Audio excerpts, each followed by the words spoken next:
Hello everyone and welcome to another one of my videos.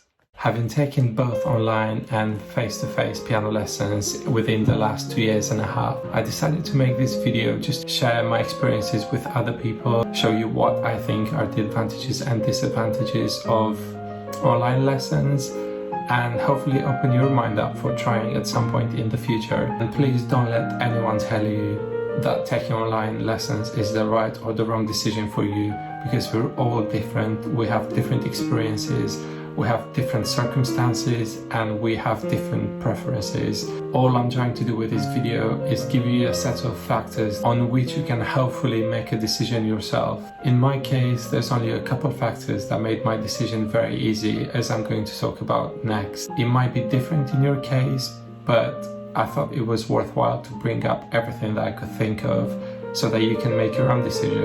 This doesn't really have anything to do with COVID-19, because unless you're fortunate enough to live with a piano teacher, then there's not much else that you can do if you want to take up lessons. You either take up online lessons or you don't do lessons at all. This is hopefully going to provide you with a longer term view of what it might look like if you take up online lessons and whether that's the right decision for you. Just to give you a quick summary of my experience so far, I've started taking piano lessons around November 17 just to test it out and if it's something I'd like to do. Bought my piano straight after Christmas and have been doing group lessons for about 6 months. At that point, everyone within my group gave up on piano lessons, so it was just me doing one-to-one piano lessons for another 6 months. Following this, I wanted to give online piano lessons a chance and have been taking piano lessons for the last 18 months. So while I've not been taking piano lessons for too long, I've been exposed to different types of piano lessons, and I've been exposed to them for just about long enough to get an idea of the advantages and disadvantages of the different types. Moving on to the advantages now. One of the biggest advantages for me and crucial in my decision was flexibility over time. When I was taking face-to-face piano lessons, whether they were one-to-one or as part of a group, they were always on a specific day at a specific hour.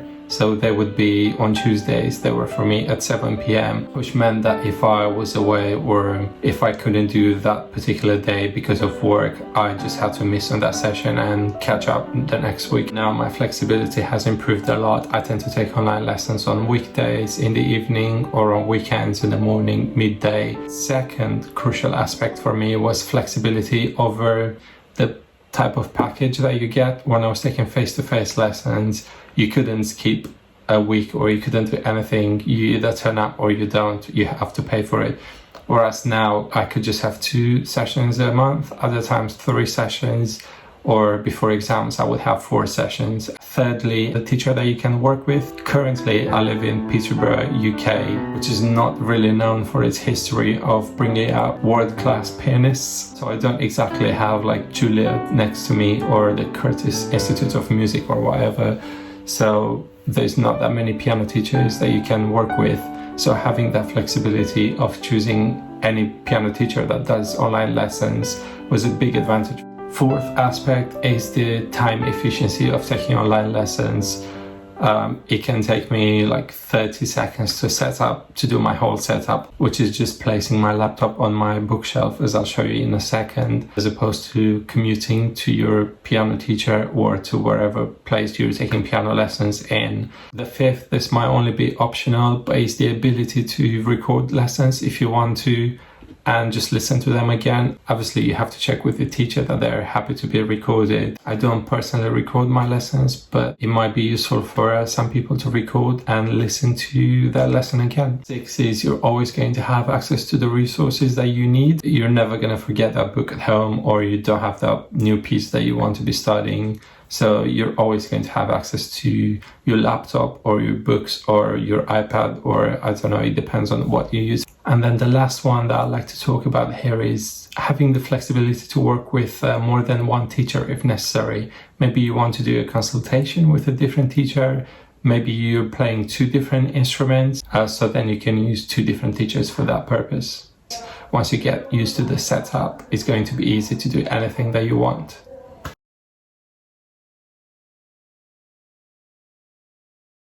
In my case, I'm fortunate enough to have very good internet, which means that my Skype lessons go without any issues. So for some reason, if your internet is really bad, that could be a decisive factor for you not to take piano lessons, because there's no going around this. Another thing is the fact that you're going to be using your piano. In my case, it's neutral because both myself and my piano teacher have the same piano, so it doesn't make any difference.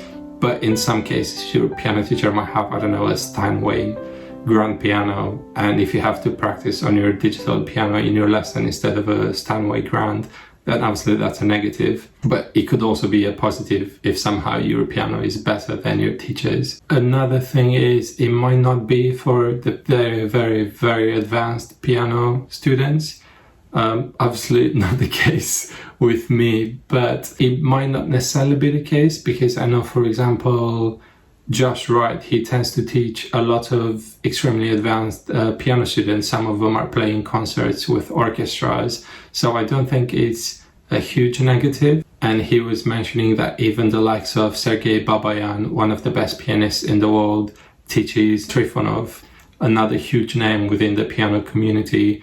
They tend to do online piano lessons at times. Obviously, if one is in United States and the other one is in Russia or somewhere in Asia, you'd have to do online lessons if you have a question. And lastly, neutral one is the fact that you have to have minimal equipment. I'm saying neutral because all you really need is a laptop or an iPad. I would not recommend a phone. And I think most people have that. So if you have that, you shouldn't really be affected. And now moving on to some of the disadvantages of doing piano lessons online. I would personally not recommend this to very young children. For example, 4 and 5 year olds. I think it's impossible for them to do online piano lessons without the supervision of an adult. So unless you really don't have any piano teachers in your area, or at least a decent piano teacher, I would not recommend this.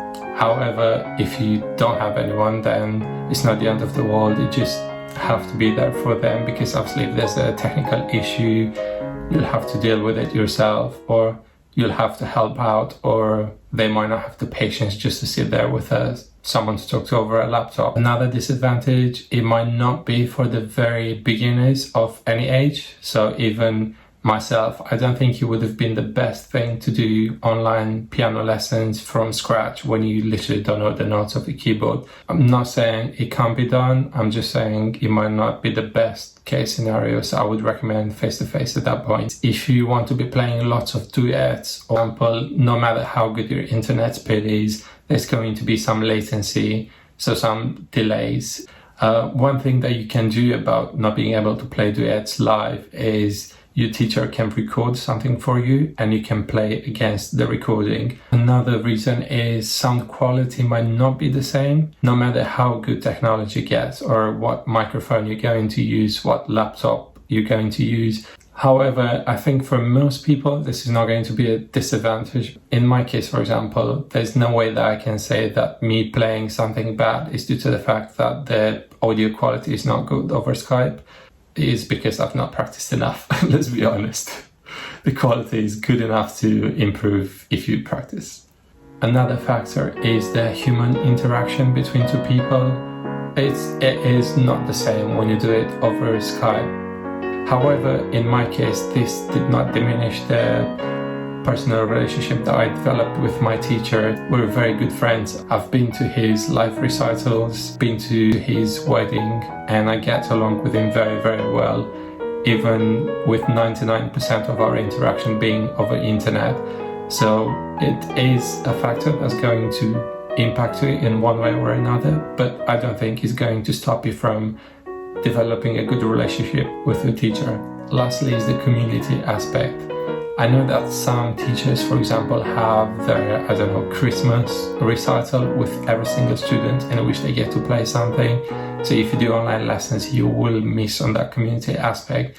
However, if you followed my channel, you know that I take part in local recitals in Cambridge or even in London. So there's ways to go around that. And there's a website called Meetup, which is really good. There's Facebook groups that do live recitals. So you can go around that if you really want to do recitals, which I do suggest you should look into. And here's a quick look at my setup. You've seen this piano many times before. I keep my monitor on my bookshelf there because it has a nice profile view and my teacher liked it the most. And then I have this secondary monitor that I never really use during the lessons, although I should look into it because it's much easier to see my teacher on that screen than on my laptop. Also, you can see me editing this video in the past before it's live. Didn't that just blow your mind? And then this is the view that my piano teacher has. And here's a summary of what I discussed so far. You can see that there is about 3 advantages that really made this an easy decision for me, and the fact that I have very good internet speed also plays to my advantage. There's not that many, if any, disadvantages that I care about at this point in time. Please do realize that this is only based on my experience and that of a few others that I spoke with. And even within online piano lessons, different teachers might differ on how much schedule flexibility they might allow you, or if they're going to take weekend piano lessons or anything like that. So please respect your teacher and communicate in advance what you hope to get out of it. And hopefully you're going to find enough mutual ground for this to work well in the future. I really hope that I was able to provide you some value, and that I stand as a proof that you can improve by just taking online piano lessons. As I've said in the beginning, every single one of us is different and you have to decide for yourself what's best. Will I only be taking online lessons moving forward? I'm not sure, but I don't have any plans to change this for the short term. And if anything changes, I'm open to change my mind at that point in time. Hopefully I've not missed on anything important, and I would love to hear about your experiences as well, so please do let me know in the comments. If you'd like to support me, I would appreciate if you could like this video and subscribe to my channel to follow my progress, and to let me know if you have any questions that you'd like me to answer. Stay disciplined, accountable to yourself, and always look to improve.